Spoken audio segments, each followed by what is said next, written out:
What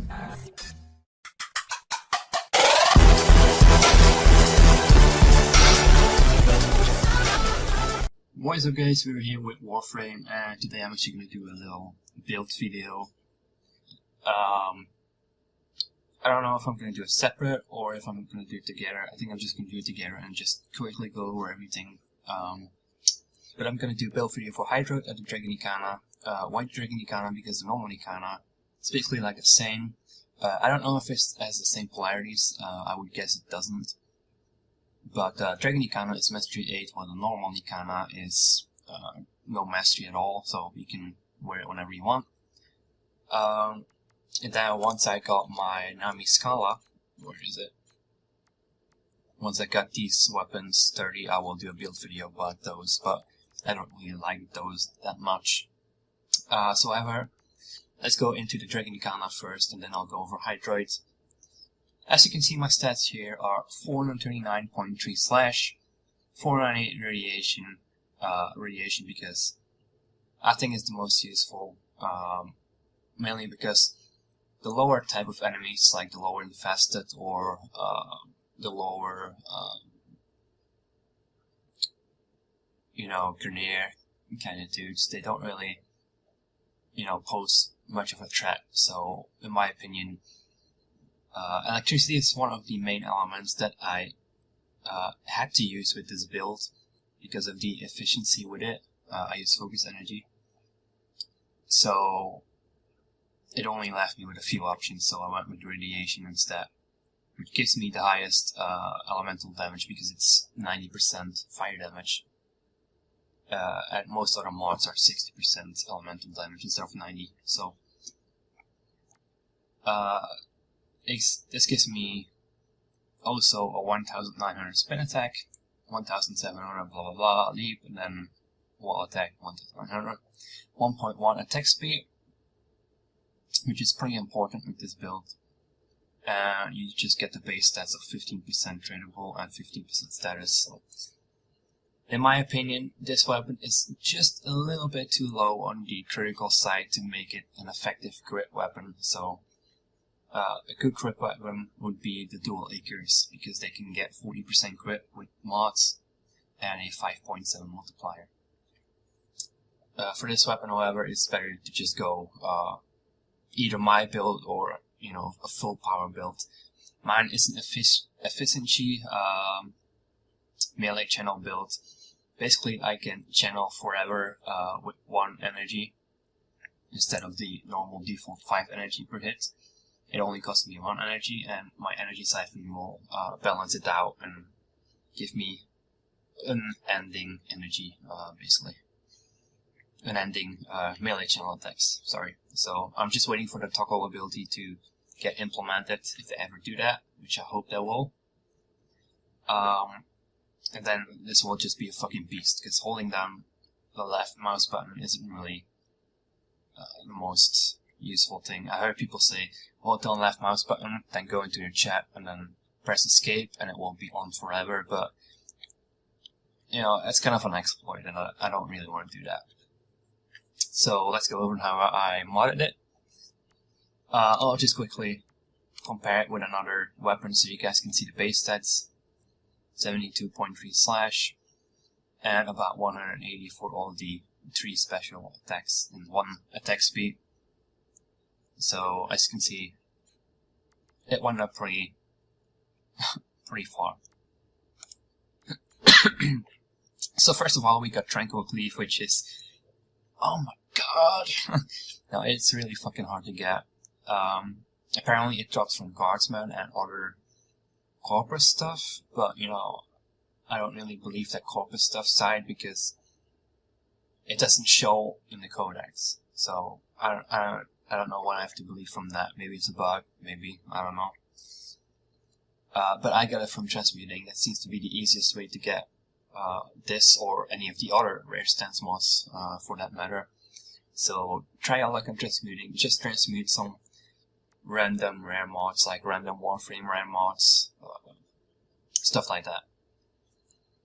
So let's go over these two first. Focus Energy and Reflex Coil. Reflex Coil 60% channel efficiency, 40% channel efficiency. That makes it 100%, and it costs 5 energy by default, so it will go down to 1. Now, 1 energy, it cannot go down to 0, so that's why they made it 1, I guess. So 1 energy, I got energy siphon on my Hydroid, and I mainly use my Hydroid because it's fucking boost. But I got energy siphon on it, so even without energy siphon, 1 energy, I mean, before you run out of energy, you probably already have an energy orb. Well, scrap that, not probably, you will already have an energy orb. I mean, it's pretty much guaranteed, so. Then we've got Jagged Edge, 40-90% slash damage, because our weapon already does such a high slash damage. I believe it's the highest default slash damage in the game so far. At least for melees. I don't really know for primary or secondaries, but for melees. Then we got Killing Blow for 120% chilling damage. You could also put in Corrupt Charge, but that would, you know, go against the reason of this build, and that's the really high efficiency. But that would add 100% chilling damage, minus 40% chilling efficiency. Until we actually know the numbers of the chilling damage, how much bonus damage you get for melee channeling, then I would say hold back and just follow this build. Until then, you know, you can always theory craft. Well, with that one, when it's released, when they release the numbers, you can theory craft and see what build is better. Pressure Point and Spoil Strike, because, you know, the normal 100% 20% melee damage and 100% damage, minus 20 attack. And then I got Fury for balancing out Spoil Strike, because the weapon is pretty insane with the 1 attack speed, I think it was. And now mine is a 1.1 attack speed, so the speed is pretty amazing. Especially when you can melee channel spam and at such a high speed, it's just amazing. And last but not least, we got Molten Impact because of the focus energy that makes radiation. Sorry, radiation. I believe it reduces enemy armor by a set amount of percentage, like 50% or something, permanently if you proc it. And that's just amazing. I mean, at high levels, enemy armor scales so much that this will just be, you know, an amazing proc for you. So all in all, if you go into the Warframe builder.com, you can see it has a DPS of about 900, almost 1000. But in game it seems to be a little more. It seems to be around 1400 for the worst faction, and it seems to be about 2000, 2500 on the white hits, you know, non-crit for Infesta, which it seems to be the best for. And then for crits, it can go up to 7.5k up to 20k. It just all, you know, depends on if you proc, if what enemy you're fighting, stuff like that. Excuse me. So let's go quickly over Hydroid. 4 skills, Tempest Barrage. You just call down like a whole bunch of shots, and if those shots hit the ground, they will splash. If they hit an enemy, they will splash, which is pretty cool to look at. It does quite a good amount of damage. I mean, anyone that says this does crap damage, never ever played Hydroid. It does quite a good amount of damage. It's like 150. I can hit about 250 with it, usually, you know. And it knocks down enemies as well, which is a really big bonus because knockdown enemies don't deal damage instead, you know, unless the toxic ones, the toxic ancients, they can still damage you with their poison cloud. But usually, knockdown enemies don't deal damage, and you can use your finisher on them, which deals massive damage. Tidal Surge, you become like a wave of water, excuse me, and you crash through enemies, and excuse me again, holy shit. So you become a wave of water, you crash through enemies, and you knock them down. In the death stream, it showed that it knocked the enemies back, but it doesn't really do that with this version, so I don't know what's up with that. It's still useful. If you got duration mods on, you can cover a really long distance with it, which is a really useful movement spell. Undertow, you become a puddle of water, become like a water stain on the ground, and enemies that walk over you, they get sucked in, and you deal really, really crappy damage to them, like 35 at max. Maybe 50, maybe 70 at most, 75. So it's pretty crappy damage. Wow, what was that accent there? Pretty crappy damage. But it it ignores enemy armor and enemy shields and stuff like that. So it also CCs them, of course. The enemies will be gone. Your allies cannot shoot those enemies, but those enemies cannot do anything to you, and you're invincible for that period of time. It lasts a very long time. It lasts about, with my build, it lasts 48 seconds. You can go up to 1 minute and beyond. But it lasts 48 seconds with my build, so that is fucking long. Tentacle Swarm, the bread and butter of this Warframe, this ultimate. You basically cast it, and tentacles will come out of the ground. If there's an enemy near you, the tentacle will come out of the ground underneath that enemy, and it will grab them. And it seems to do more damage with the initial cast. Whenever the tentacles come out of the ground, it will do more damage, apparently. That's at least how it seems to me, because it usually one-shots ancients whenever they come out the ground. But when the ancients pass and my tentacle grabs them, it doesn't one-shot them. So at least that's what I noticed. Could be different, but you know. With my build, it lasts about 34 seconds, which is a huge ass time. It does about 500 to 600 damage per hit, per tentacle, and you can get about 10 plus tentacles, which is fucking amazing. This ultimate just destroys everything, seriously. It's not mobile, it's more, you know, when you're in a room full of enemies, you just cast it, and then when other enemies come in, you know, they'll be grabbed and they'll die eventually. So it's more for defense or survival, where you're just gonna head into one spot. But there are some really cool tactics you can undertow. Get all the enemies in your water. Then you can cancel undertow by moving. You know, you can cancel it.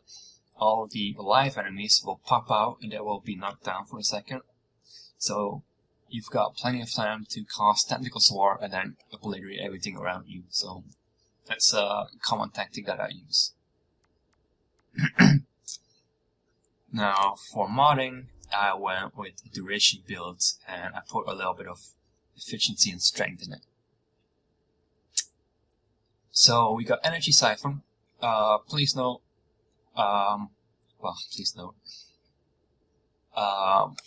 by Dragon Nikana, I'm quickly gonna say that. By Dragon Nikana, you don't have to format it. I did format it for Molten Impact. You don't have to. You get a D slot here. You get a V slot, and you get a V stand slot. So you don't have to format it. I just put in a dash because I thought I would get. Well, I was gonna go for another build initially, so I needed the forma, the polarity, but I don't anymore because I went with this build. So Hydroid, I got 1 point left.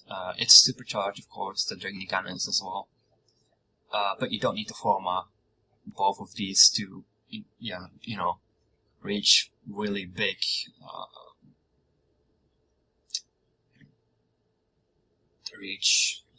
God damn it! I can't even talk anymore. You don't need to format them to reach really high damage numbers. So we got the 4 skills as usual. Energy Siphon, of course, because it's got a dash aura and it's a cost to frame, so that is perfect. The reason I got all 4 skills is because they're all 4 good in their own ways. Tidal Surge, even though it doesn't look like it, it actually can deal a pretty nice amount of damage. It can one-shot the Corpus drones, so that's what I use it for.